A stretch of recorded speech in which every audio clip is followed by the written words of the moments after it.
ওয়ালাইকুম, সবাই কেমন আছেন? নিশ্চয়ই ভালো আছেন। একটু পরে হাদির জানাজায় যাব। সবাই দোয়া করবেন হাদির জন্য।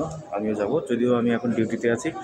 তো এখন কথা হচ্ছে, আমি একটা বিষয় খুব মাথার মধ্যে খেলছে, ভাবলাম একটু শেয়ার না করলে ভালো লাগবে না। সেটি হচ্ছে, আপনারা কি একটু খেয়াল করেছেন যে ওসমান হাদি 12 তারিখ শুক্রবার দুপুরে মারা গেছেন।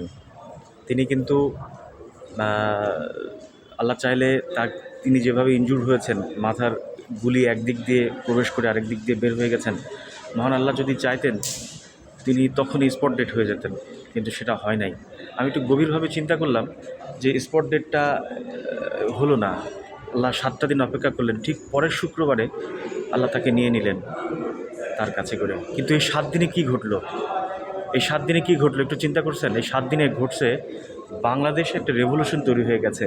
যারা ওসমান হাদিকে চিনতেন না একেবারেই, বাংলাদেশের কতজন মানুষ ওসমান হাদিকে চিনতেন? আমরা যারা সামাজিক যোগাযোগ মাধ্যম ব্যবহার করি, যারা টেলিভিশনের সামনে বসে থাকি, তারা তারা ছাড়া এই হাদিকে চিনতেন না। কিন্তু গত 7 দিনে হাদিকে চিনেছে বাংলাদেশের 18 কোটি মানুষ। মহান আল্লাহ তাআলা তাকে সম্মান দিয়েছেন। এই সম্মানটা, মানুষ কাঁদছে হাদির জন্য। হাদি কী ছিল? হাদির রেভলিউশনে, হাদির এই 2024 রেভলিউশনে হাদির যে অবদান, এটা মানুষ সবাই জেনে গেছে। এই জন্য আল্লাহ তাআলা তাকে সারা বাংলাদেশের মানুষের কাছে সম্মানিত করেছেন। এবং শুধু বাংলাদেশ না, আন্তর্জাতিক পর্যায়েও হাদি কিন্তু এখন একটা উজ্জ্বল নক্ষত্র।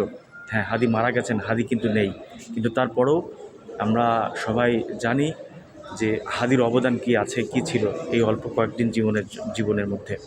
তো সবাই হাদির জন্য দোয়া করবেন। আমি নিজেও আমি মর্মাহত হাদির জন্য। আমরা সবাই এক একজন হাদি হয়ে যাব।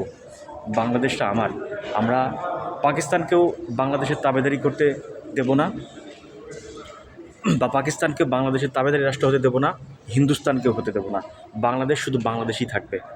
বাংলাদেশ কারো না, বাংলাদেশ আমার, বাংলাদেশ আপনার, বাংলাদেশ বাংলাদেশের মানুষের, এদেশের কৃষক, শ্রমিক, আপামর জনতার।